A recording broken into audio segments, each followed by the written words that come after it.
I'm Kenzie Fell, producer and co-host of McGohan Brabender's podcast channel, Side Effects. Data analytics is a popular term in the health insurance industry. MB is a proud partner with Springbuk, a leading-edge health intelligence platform based out of Indianapolis. Springbuk's health intelligence helps you maximize your most valuable asset, your people, by identifying opportunities to direct your resources for the highest impact. In today's economy, employers can't afford not to care. We're joined by Account Executive Mike Pattengale and Senior Director of Health Strategy Jennifer Jones. Let's get to know them and learn more about this impactful world of data analytics. Without further delay, welcome to the show, Mike and Jennifer. Welcome to Side Effects with an A. When effect is normally used, it's a noun. It's already occurred. I'm Scott McGohan. I'm Kenzie Fell. And I'm Anne-Marie Singleton. Now, I think even for our listeners, too, I think what's important is we might be right, we might be wrong. But one thing is, we're not afraid. Our goal is to get you to think about things a little differently. And we're unscripted. We just have free reign for 20 minutes. Welcome to Side Effects with an A. Hello, Mike and Jen. Welcome to Side Effects. Hello. Hello. Thanks for having us. Of course, of course. And Scott, how are you today? I am doing great. And so we are starting off this podcast. Unfortunately, you guys are via Zoom. We wish we could have you here in the studio with us. But we're going to spice up some things with these Zoom meetings. You know, things are getting kind of boring on the computer screen. It's hard to get to know each other. So I have a deck of cards with podcast question icebreakers. Are you two willing to answer a question from this podcast deck? Yeah, bring it on. Okay. Mike or Jen, either one of you, which talent would you most like to have that you do not? Wow. You're stumping us already. I wish I could sing. I have a terrible singing voice. It's not even worth trying to sing. And I think that is a special gift that many people have. I wish I could sing well. Agreed. I know you can. I can karaoke well. I wouldn't call it singing, but yeah. I think karaoke counts. Scott, do you have an answer to that? Gosh, you mean what would I like to do? Yeah, what talent would you most like to have? Yeah, I can't sing, but actually I think Jen, that's a really good answer. Yeah. And I can't karaoke well either. So Okay, one more question. What's your favorite gadget? This could be anything. Kitchen gadget? Car gadget? Yeah, good questions, huh? Yeah, I was not ready for that one. Oh, I've got one. You do? I got one, yeah. Oh, go for it. So this is recently purchased. I use it. I work out solely in my garage now, and it is it's a wedge that you can use when you do back squats, goblet squats, anything like that to help shift the direction of what muscles you're working. It's like $20, but it's the best little thing that I have to help with working out. Huh. Highly recommend it. Yeah. I love that. Was it an Amazon find? That's normally the best. Well, technically not. It was recommended through a Instagram follower that she had posted about it, and so it was directly from someone's website. But shockingly, it was not from Amazon. Aha. Okay, Mike, what about you? Could you think of a gadget? Yeah, probably. I have like a DSLR camera that I like to mess around with. I wish I was better at it, so maybe I need to mess with that gadget more, but that's probably what I mess around with most. Okay, that counts. Well, good. Mine would be my phone that is unfortunately just started ringing. Yeah, I turned everything on silent, and then apparently I didn't turn it on silent. Apparently I turned it on noise. Well, so shoot. That would be my phone. That would be it. It's a Monday. Like Mike said, it's Monday. It's November. It's fine. We started off with some icebreakers, so thank you guys for participating. Well, great question. So, yeah. Mike and Jen, just tell me a little bit about your roles at Springbuk and maybe a little bit about, how you got there. Let me start with you, Mike. Yeah, absolutely. So I've worn a few different hats here at Springbuk over the last 4 years, starting out with managing our business development team. Now I've moved over to a different role as account executive where I oversee all of our partnerships in the Midwest Great Lakes region. I found out about Springbuk and made my way here actually through a Wednesday morning basketball league that I played in for a number of years, and through some connections that started that, they introduced me to Bill Daniels and Rod Reason, co-founders of Springbuk, and I fell in love with the mission and the vision of preventing disease with data, so was excited to come on board about 4 years ago. That's great. Jen? Yeah, so I joined as our health director of health strategy, which I renewed today as far as our senior director. And prior to Springbuk, I worked for another local broker that was here in the Indianapolis area as a population health strategist. So very familiar with the MB landscape around data analytics. They used another tool. So I was up against Springbuk in many different RFPs, lost to them, heard about them all the time. So finally got the opportunity to speak with individuals within Springbuk, saw the platform, met the team, and was extremely interested as far as to join this organization and follow the mission and be a part of this great team. Perfect. Hey, where does the name Springbuk come from? Just going to ask that. Yeah, so it derived from the South African gazelle-like animal, the Springbok. Our CEO does a lot of mission work there and has over the years, and just kind of fell in love with this animal. And I guess from the way he puts it, it's the, I think, third fastest land animal. It jumps about 16 feet in its strides. So when going into this industry, they wanted to replicate that idea of this animal that is fast and agile and adapts quickly, but instead of taking small steps, it's taking these massive leaps. So just switching it up and adding a U instead of the O, that's how we got it. So. Kenzie, aren't you glad that wasn't a random question? Because we would be here in like 2030 until we got that right. I love that. I was joking earlier. I'm like, I wonder if it's something deer related. Yeah. Oh, that's such a good meeting. I love that there's something behind it too, especially. Well, very cool. So as we get into our discussion here of data analytics, we're gonna break this down to its bare bones for our listeners. And I always like to say, when I first joined MB, I wasn't even 26. I didn't have my own insurance. I didn't know anything about health insurance. And so when I started to learn about it at MB, I learned about data analytics and how powerful it was. So could you guys just give us a definition of what is data analytics?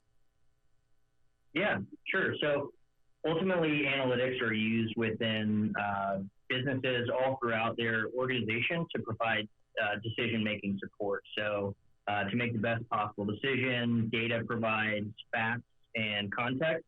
So without analytics, decisions are typically made more on opinions and guesses. So hopefully that helps answer it. Anything you'd add, Jen?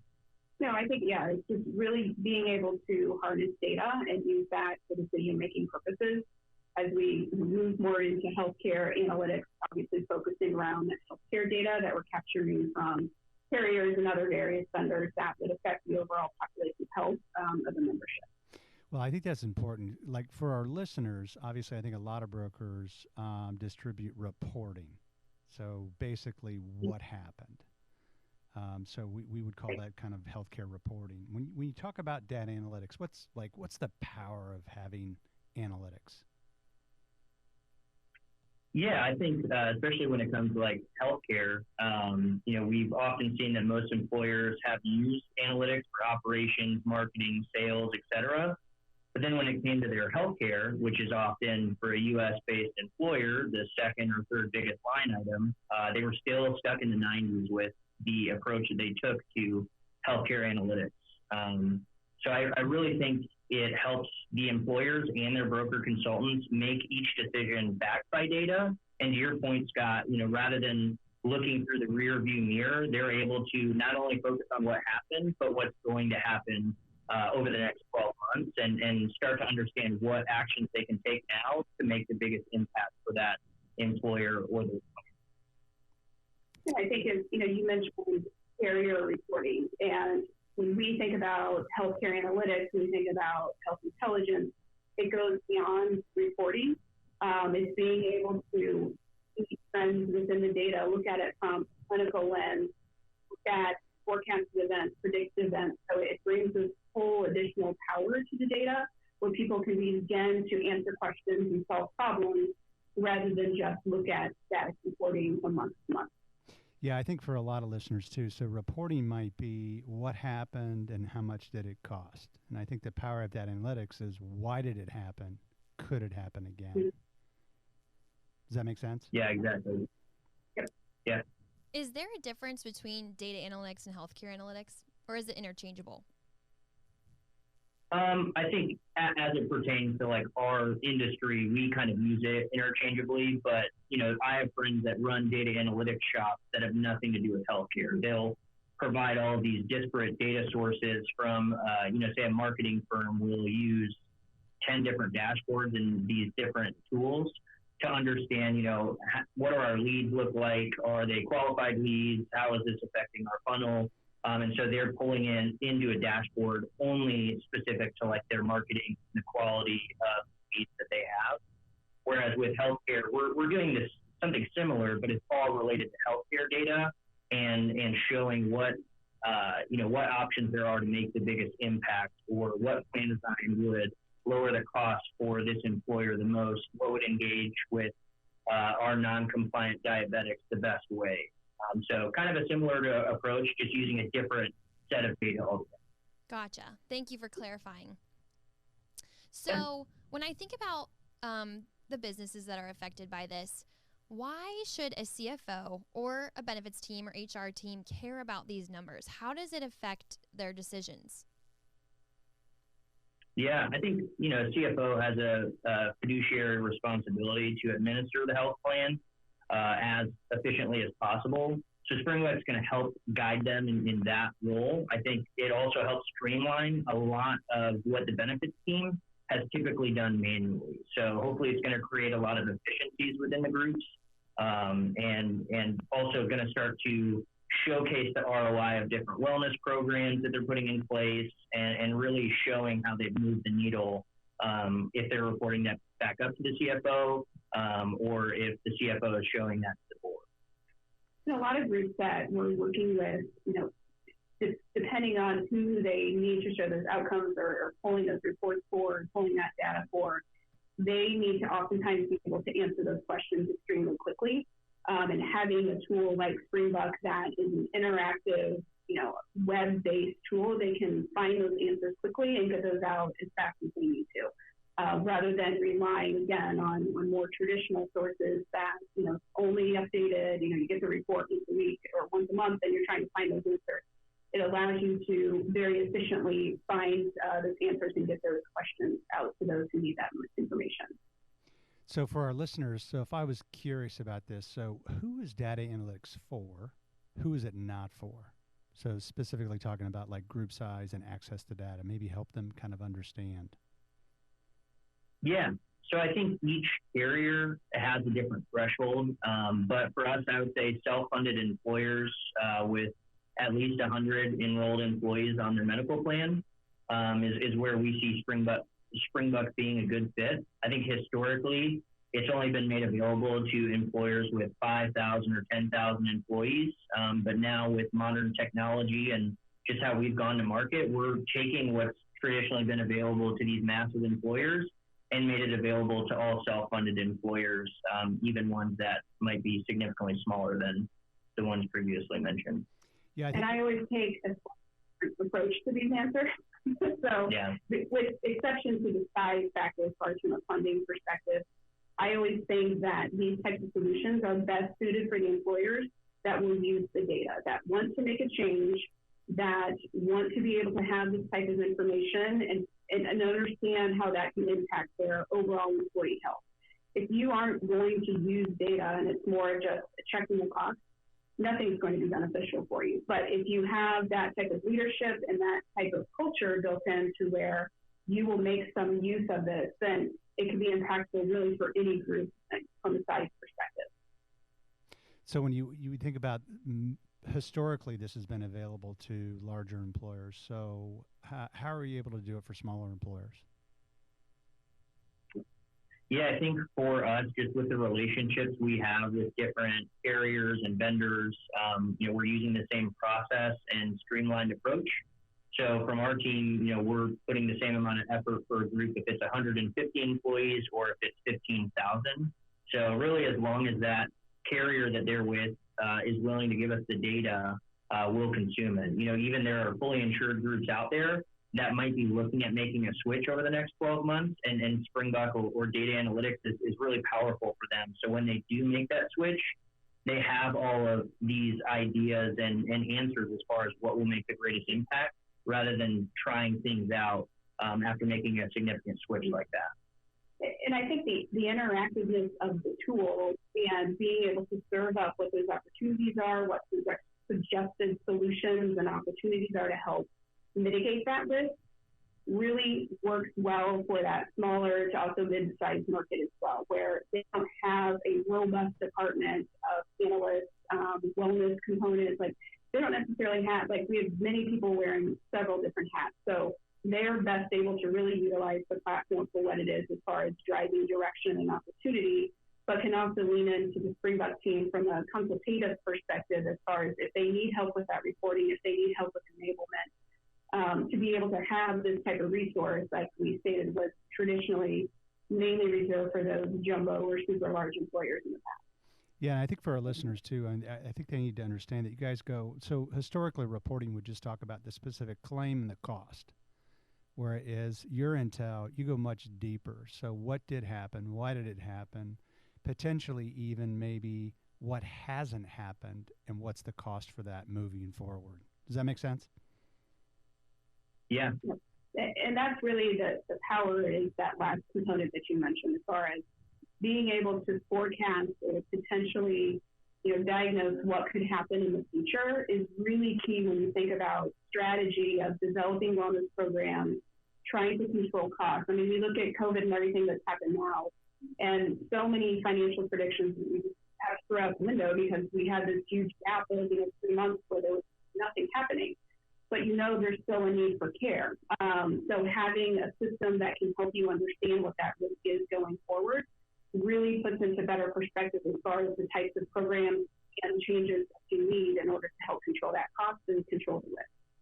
Yeah, and I even think for our listeners, so think of just forecasting the weather potentially as a real benefit. So I can look deep into that and say, okay, so what do I predict moving forward? And that's the power of data analytics. Mm-hmm. So I don't know if it's just me, but data analytics feels like it might be rather new, or it's just not utilized enough. So why is it so much better than just the regular reporting from carriers that they've been providing forever? How much does the data vary from carrier to carrier? Yeah, I think I can handle the first part of that. I think a lot of times what we've seen from like a carrier report, it might be a 15 to 50 page report, just kind of slop down on the desk. And then if you need to find an answer, you have to sort through all these pages, as Jen had alluded to before. I think with data analytics, what's so powerful is in a lot of them, you can search, similar to an integrated search bar, to understand quickly what answer you need to get to, rather than sorting through an entire report. You're going directly to what you need to find, so that you're not wasting a ton of time through the stuff that you're not looking for at the time. Mm-hmm. Yeah, when I think about and I think as far... Oh, go ahead. Oh, go ahead. No, what I was just kind of speaking about would be if you're curious, you see puzzles, and if you're determined, you can solve them. And I think when I think of data analytics, if you're intentional about it, you just begin to see all of the different aspects of your plan and what you might be able to lean into. Yeah, I think that's strong. I think you all always have really good analogies over there at MB. I remember, Mike Sutton had mentioned one time, as it pertains to Kelly on your team and all the great work she does in kind of reading the data analytics tool and putting that out to clients, is, being able to automate the ordinary so you can emphasize the extraordinary. I think it's one of the best quotes I've seen. That's currently our Facebook cover photo. So yes, I do also like that quote. Oh, okay, there you go. So when you think about, one of the things that I think is really valuable for customers to understand would be For example, a carrier would predict a renewal increase of X. Let's just say it's 15%. The data analytics can tell us, can validate, is it accurate or not. But I think what's most powerful for brokers and also for employers is we're able to look into the future prediction of what that cost could be. So let's just say I'm a broker and I can see an increase of 15%, but my risk score inside of data analytics might say, let's just say it's 2%. Now I've got some leverage. Potentially, let's just say the risk score says it's going to go up 30%. So it allows the broker to really have some leverage and power to the market, to the marketplace with carriers and RFP processes and just all of those aspects of what we do every single day. Yeah, I totally agree. It really puts the broker and the employer in the driver's seat as opposed to being reliant on the carriers or even stop-loss carriers as far as to determining what those rates could be. It's certainly important to pay attention and know what trend is within the market, within your industry, for your size. But like you were saying, as far as being able to understand what that forecasted range is based upon your history of claims, and then further understanding when you dig a little bit deeper, what are the conditions? Are they truly, one-off catastrophic events that happened and are done?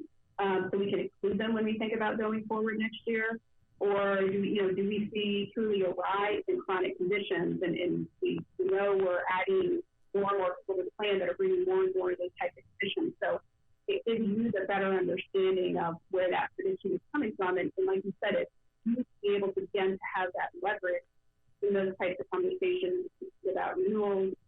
We think about stop loss, lasers, anything like that. It gives you the insight into the data to have to build in this conversation. Are you guys able to share with us a data analytics success story? Yeah. Yeah, I'm trying to think. I know for one that we work with a large municipality client, and they were struggling to understand the ROI of their clinic, also struggling to understand the power of engagement with the clinic. And I know there are a few different quantifiable metrics that came out of the case study we did with them, where they were able to quickly show that those engaged with the clinic were costing, it was $330 less per member per month than those not engaged with the clinic. So just alone in a quick snapshot of looking at who's engaged at least one time over 12 months versus those who haven't, they saw a significant decrease in spend. It's all about engagement. I don't know if there's one. Do you want one more? Sure. I love a good success story. Okay. We love good case stories. So this one focuses more on the predictive analytics. We have, another group that is a very young population. They don't have a lot of chronic disease. So, looking at diabetes vendors and types of things is not what they need. They like those innovative approaches, and by utilizing our insights product and looking at forecasted events, we were able to uncover that they really stood a significantly higher chance of having high-risk individuals that were at risk for developing opioid abuse. And what they were able to do is negotiate with their PBM. Let's look at really putting in specific fill limits around those drugs. Let's educate our members and communicate around alternatives to opioids as far as that should not be a first line of defense with a lot of pain management. And then they also went and spoke with the physicians within their network that were prescribing those at the highest rate to understand, why is this being prescribed? Are there alternatives? What they've been able to see just within the first 6 months of initiating a lot of this program, the number of members prescribed opioids was down over 30%. We saw a significant reduction in the script count for those. So people who were prescribed more than 7 days worth of opioids was down significantly. And although they're pretty cheap drugs in general, we still saw a pretty significant decrease in the cost of opioids in general to the plan. And I think that's a really important case study that we always like to mention, just because it again focuses on that forecast, but there's so many different components. So it's working with the broker to work with the PBM. It's about educating employees on their overall health and the overall risk, and understanding we know now more than ever that mental health is a crisis in our country and will continue to be throughout this whole pandemic. But we also know that there are just certain underlying risks that put people at a greater risk of opioid use. So acknowledging that and providing that type of education is extremely important to members as well. So that kind of brings us... I think I like your... Go ahead. I just said I think I like Jen's case study a little bit better than mine. So. No, that kind of brings us to our next topic we wanted to address was COVID. And how has this impacted data analytics? Is this a major trend right now that you guys are seeing? Slightly. Yeah. Yeah, I think I guess more from a sales perspective, it's been interesting because before a lot of employers and just people in general struggled to understand data analytics. As you said before, it's pretty confusing. And, now for the first time ever, data is at the forefront of a lot of people's minds. And we're watching the data as it relates to COVID. For a while there was on an hourly or at least a daily basis. So now understanding how you can use that in your plan and what you can do to make the best decisions moving forward for an employer, I think it's been really crucial in what we've seen from the analytics side. Yeah, I think we've recognized that. Go ahead. No, I think, Jen, one of the things that we were talking about before was this recent report, the Downstream impact of COVID-19.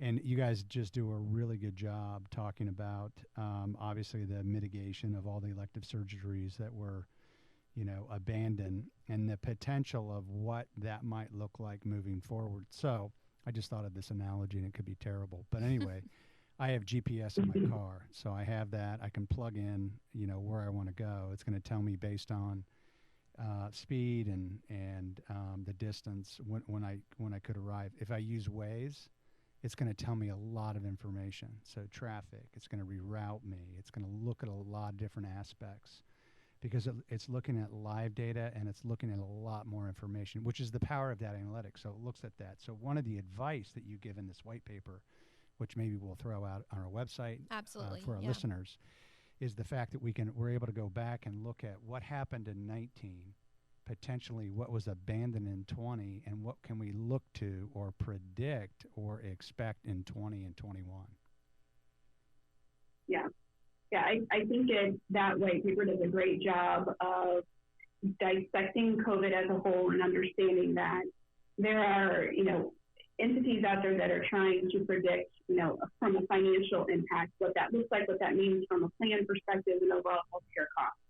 Where we have taken a different approach or route to that is to look at the micro trends, which to us are more insightful to understand how COVID has affected healthcare of each of our individual clients. So we look at the impact of telemedicine. We look at the decrease and quick uptick back of elective surgeries. We look at cancer screenings that were missed, and immunizations from a childhood perspective that were missed. So a whole host of different, opportunities within the healthcare continuum that, again, it's amazing to see what was affected and what wasn't. What do we think will come back just as strong? What will remain really high, and what is just a total lost opportunity? And I highly recommend it's very detailed, but a very quick read. We provide a lot of insight in there also of how to look for that data within your own population. We talk about solutions or ways this could potentially affect going forward as well. This the whole year when we think about calculating financials, there'll always, I think, be this little asterisk by 2020, and who knows, maybe even to 2021 as well. But we know that there was a dip. We know things came back, but again, it's that tricky piece of understanding what is a true miss and then what will come back even stronger. And it's really interesting data to look at. We put that together with our data science and methods team, and I think it will be really helpful for our broker partners and for our clients too. Well, as we kind of get close to the end here, the three of you are a heck of a lot younger than I am. So you've got a big future, a longer runway than I do. But if you look off into the future 5 to 10 years from now, where do you see the power of data analytics? Where do you see that going? I think we'll have much more machine learning and artificial intelligence that will be built into algorithms as far as from a predictive capability, from developing those trends and understanding truly if something's significant or not. I think you'll see a lot of external data sources from a public perspective integrated. So when you think about social determinants of health and access to care, all of those being able to be factored into, again, the overall population factors and health of the group. And Mike and I, when we were prepping for this, we're talking about this back and forth a lot as far as really probably the introduction, depending on legislation or not, around, genome information and a lot of that DNA testing that's in place now and predictive from a risk perspective like that too. I think, the sky's the limit. I think there could certainly be a lot of legislation as far as what would be restricted, but we know people are starting to think about that and get some of those types of components now. Fantastic. Did you have anything to add, Mike? No, I think Jen summed it up pretty well. Well, we appreciate you both so much for your insight. Is there anything else you think our listeners need to absolutely know about data analytics? No, I think maybe more so to be comfortable with it. And, as we said before, it's kind of a scary word or words, and it might be a little confusing, but I think just taking the time to understand the power of it and how it can help, I would just encourage the listeners to do that. And I think to Jen's point, maybe starting with that white paper on the impact of COVID-19 is a great place to start. Well, Mike, I know you're a big super fan of side effects, and we are so excited we had you guys on today. Thank you for joining us. If any of our listeners want to get in touch with Mike, Jen, or Springbuk, we'll have all of their information available on our website. And if anyone has questions or comments, you can email me at kenzie@healthierbirthdays.com. Or you can email me, scott@healthierbirthdays.com. And thank you so much for joining us today on Side Effects. Thanks for having me.